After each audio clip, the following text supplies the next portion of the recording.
The obstacle in our path. In ancient times, a king had a boulder placed on a roadway. Then he hid himself and watched to see if anyone would remove the huge rock. Some of the king's wealthiest merchants and courtiers came by and simply walked around it. Many loudly blamed the king for not keeping the roads clear, but none did anything about getting the big stone out of the way. Then a peasant came along carrying a load of vegetables. On approaching the boulder, the peasant laid down his burden and tried to move the stone to the side of the road. After much pushing and straining, he finally succeeded. As the peasant picked up his load of vegetables, he noticed a purse lying in the road where the boulder had been. The purse contained many gold coins and a note from the king indicating that the gold was for the person who removed the boulder from the roadway. The peasant learned what many others never understand. Every obstacle presents an opportunity to improve one's condition. The wolf in sheep's clothing. A wolf found great difficulty in getting at the sheep owing to the vigilance of the shepherd and his dogs. But one day it found the skin of a sheep that had been flayed and thrown aside, so it put it on over its own pelt and strolled down among the sheep. The lamb that belonged to the sheep, whose skin the wolf was wearing, began to follow the wolf in the sheep's clothing. So, leading the lamb a little apart, he soon made a meal off her, and for some time he succeeded in deceiving the sheep and enjoying hearty meals. Appearances are deceptive. Don't judge a book by its cover. A lady in a faded gingham dress and her husband, dressed in a homespun threadbare suit, stepped off the train in Boston and walked timidly without an appointment into the Harvard University president's outer office. The secretary could tell in a moment that such backwoods, country hicks had no business at Harvard and probably didn't even deserve to be in Cambridge. "We want to see the president," the man said softly. "He'll be busy all day," the secretary snapped. "We'll wait," the lady replied. For hours the secretary ignored them, hoping that the couple would finally become discouraged and go away. They didn't, and the secretary grew frustrated and finally decided to disturb the president, even though it was a chore she always regretted.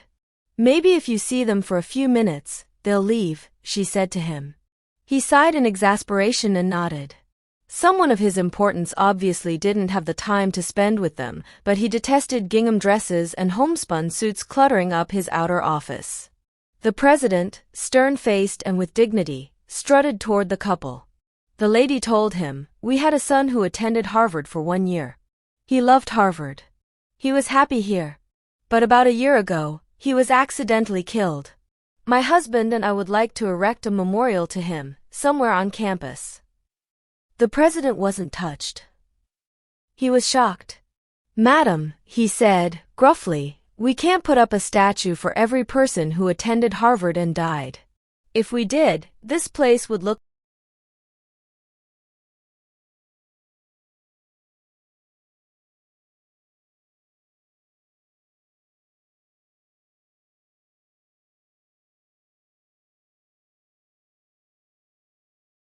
The president rolled his eyes.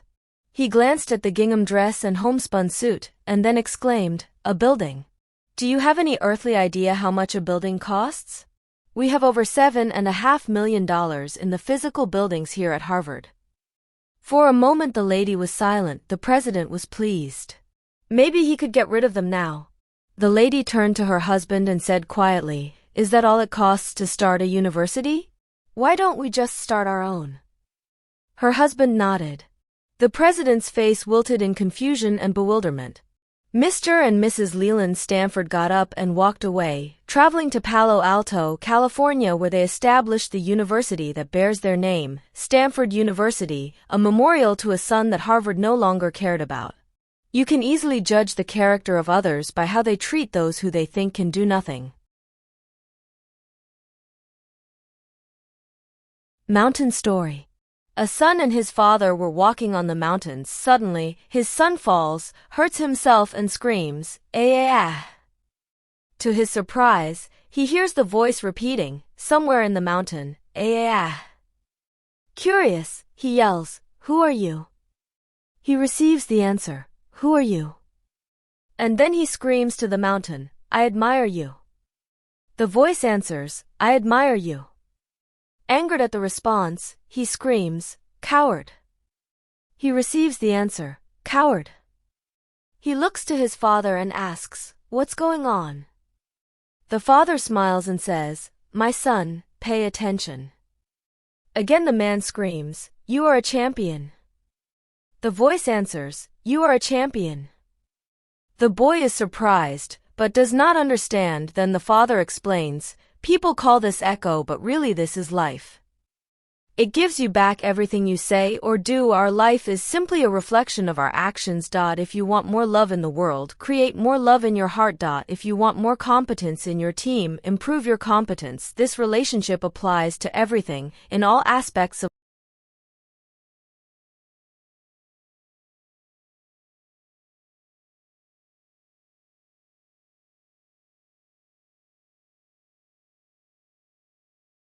A lesson from a frog tale. A group of frogs were hopping contentedly through the woods, going about their froggy business, when two of them fell into a deep pit. All of the other frogs gathered around the pit to see what could be done to help their companions. When they saw how deep the pit was, the rest of the dismayed group agreed that it was hopeless and told the two frogs in the pit that they should prepare themselves for their fate, because they were as good as dead. Unwilling to accept this terrible fate, the two frogs began to jump with all of their might. Some of the frogs shouted into the pit that it was hopeless, and that the two frogs wouldn't be in that situation if they had been more careful, more obedient to the froggy rules, and more responsible. The other frogs continued sorrowfully shouting that they should save their energy and give up, since they were already as good as dead. The two frogs continued jumping as hard as they could, and after several hours of desperate effort were quite weary.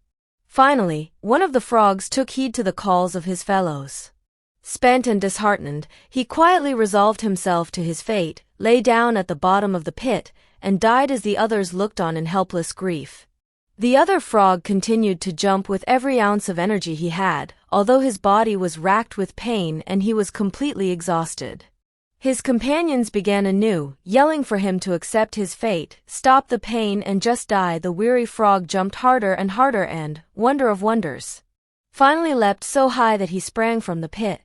Amazed, the other frogs celebrated his miraculous freedom and then gathering around him asked, "Why did you continue jumping when we told you it was impossible?" Reading their lips, the astonished frog explained to them that he was deaf, and that when he saw their gestures and shouting, he thought they were cheering him on. What he had perceived as encouragement inspired him to try harder and to succeed against all odds.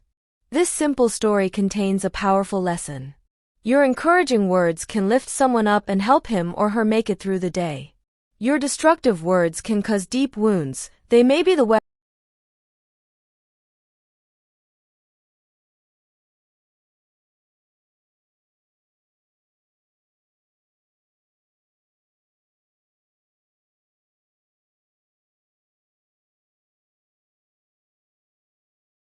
weakness or strength.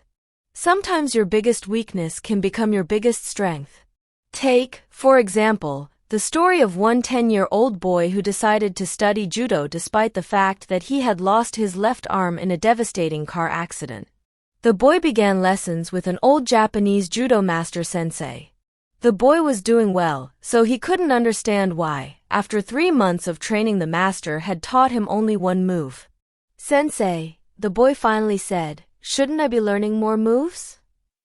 "This is the only move you know, but this is the only move you'll ever need to know," the sensei replied.